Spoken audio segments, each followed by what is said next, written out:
We are the Majestics. I'm Noah James. I'm Lisa J, and we are here at Haven City Market in Rancho Cucamonga. Rancho Cucamonga. Came through, chill out, ate a little bit, It's a rainy day, but we still came out, got us some wings. Get some wings, Wing Wednesday at Fire Wings here. Then like on the way here, we're talking about how we overcome fear of the unknown, being entrepreneurs. As entrepreneurs, of course, you're going into a lot of things that you're not familiar with, new experiences, and a lot of it could be nerve-wracking or even scary at times. But as entrepreneurs, you have to push through that. Yeah, I like my whole life been like hustle and grind, so fearing the unknown been kind of natural. Like been natural to me. So it's like I kind of have that, and at the same time, what gets me over the fear is research. I feel like definitely knowledge helps you overcome any type of fear analytics, in general. You know what I mean? Like if we're knowledgeable of what we're stepping into, we won't be as scared or as fearful or as just weary. Even we might know what we're going into. But I was gonna say too, there's something that you have to do to even gain knowledge. Like you're not gonna be able to do research so much, or read other people's stories. Sometimes you might be the first story of that.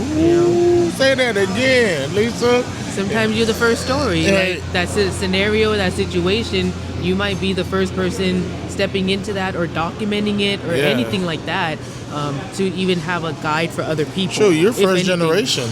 Yeah, a lot of us are first generation, so a lot of us are doing that of even leading the way for our family members and like our other peers and other people in our community as first generation. Yeah, I'm more first generation in my family to step outside the norm and do something different and actually chase a dream and be fearless at it. Like, I think my grandmother was proud of me and commended me on it because she never steered me off of it. Just like I say, do it better. Don't half-ass it. She just was always encouraging and always pushing.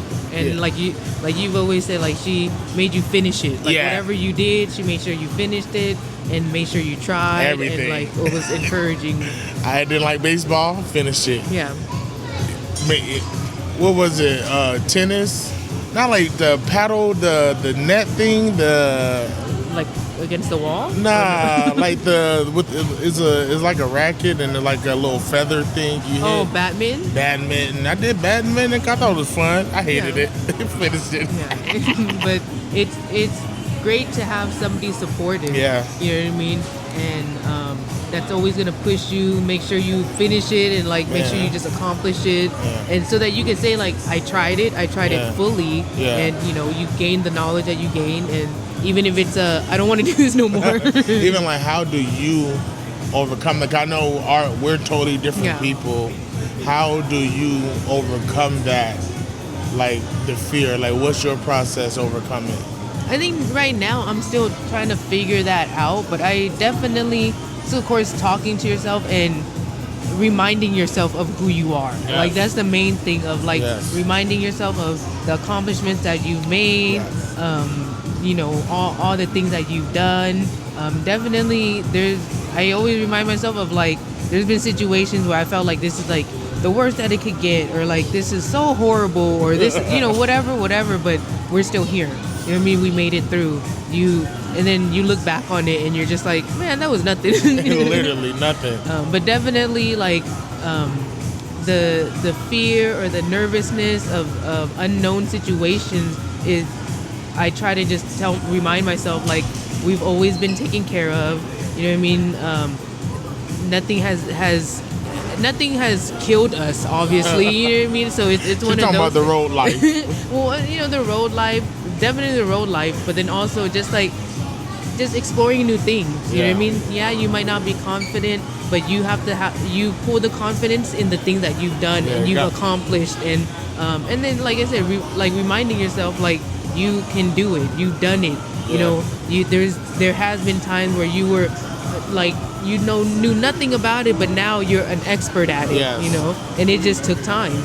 I kind of like I kind of just remind you. I hold a mirror up to you. Yeah. I give you your stats. I give her stats, like literally, like stats that she can't even argue with. Where I'm like, you did this, you did this, you did this. And you go, yeah. So I'm like, I feel like a lot of times I'm just like doing, and I don't step back. Because Yeah. earlier you were like, you got to step back and like look, and really, because I could tell myself all the time, like, you've done this and done that, but if I don't step back and actually look at it and like really, even if it's with an ego, like, hype myself up or be like, man, you did that type but of. it's like ego's not even. It's there already because you've done the work, and we need an ego to get some of this shit we accomplished. Yeah. And everything we accomplished, from the business to the music to the touring to Our life. Oh my God, the leaps that we do, we're taking advantage of life. Yeah. That's what we're doing. We're really taking advantage of life, So it's like.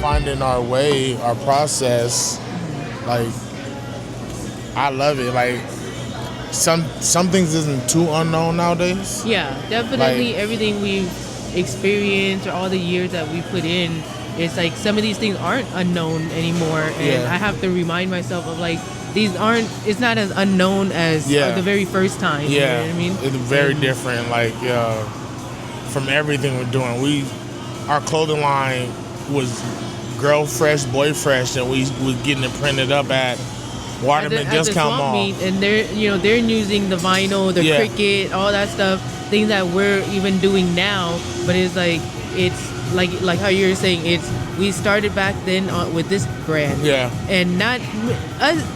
Even during that time, I'm not thinking about it being a clothing brand or whatever. It's just like, we're in this space of entertainment. We see other clothing brands and whatnot. We're like, okay, cool. Let's try to start a clothing brand. And then it's funny to think like, me just realizing like I said, stepping back and looking like, oh man, we kind of did try to start a clothing brand like back in the day, and then it transitioned into just more of like Noah's music merchandise, and then it transitioned back to a clothing brand and Be Majestic and what it is now. You know what I mean? They're almost the same font we use for GB Fresh, the bubble font for the like new, a round font, but also now having like a mission statement for the brand and like just tightening all that stuff up. Our business, our LLC, of course, all that stuff. Yeah, like all of the legit shit, like we're super legit. I'm having proud of us. Equipment and all that. Yeah, like I'm proud of us, like going super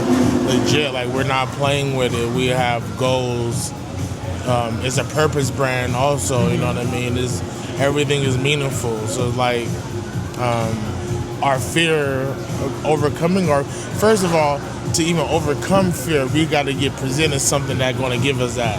Yeah. And it's like, that's the lesson and the blessing at the same time. The opportunities are always going to be a lesson and a blessing. Like it's like meeting people and then putting us in situations like Big Mark of like forcing us to get merchandise, forcing us to get like 48, forcing us to like do 100 things. pieces. You know what I mean? Do this. And it's like, and it was all out of with good intentions, because look at where we're at now. True, homies that can run the show without us being there. Even Big Mark telling us like, your business isn't really a business if you still have to be there. You know what I mean? Because the very first merch store, we were throwing Common Ground, and we're thinking, okay, we're gonna have to stop Common Ground. We can't do it on the road or whatnot. But Big Mark was like, no, if it's really a business, then you could still it can continue to happen while you're not there. And we made it happen, and we had a team that helped us very well. Yeah. It was, the host and the DJ, but also the venue owner. Yeah, the shout out to Mike. Yeah, Nikki, calligraphy, 3D Beats. Yeah, man. Like Desi was there helping. Doing the flyers. The flyers and everything. So it wasn't possible without them. But also us even taking that leap or like even trying that with Big Mark was like, no, you gotta still handle your business. You know what I mean? You gotta still let your business thrive while you're not there. Yeah. And it's not a business unless it could really and that was a catapult. Dang, that was a catapult. That was definitely a seed in our mind of why we even maneuver the way we maneuver or do the things that we do, or even why we're so organized. You have to be organized to be able to put people into positions, and then they just take it over, or they not take it, but they handle it for you.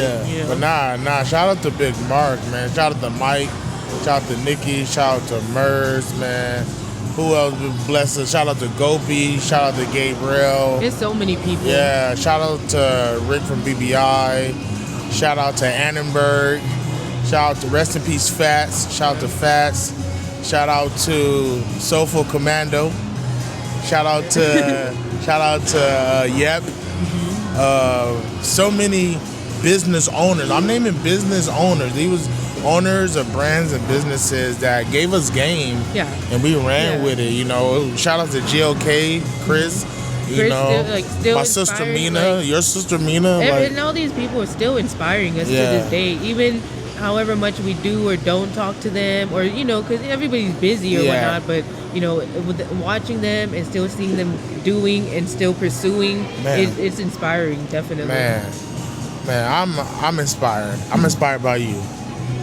Thank you. We are the Majestics. Lisa J. Noah James. Big Ellen, baby.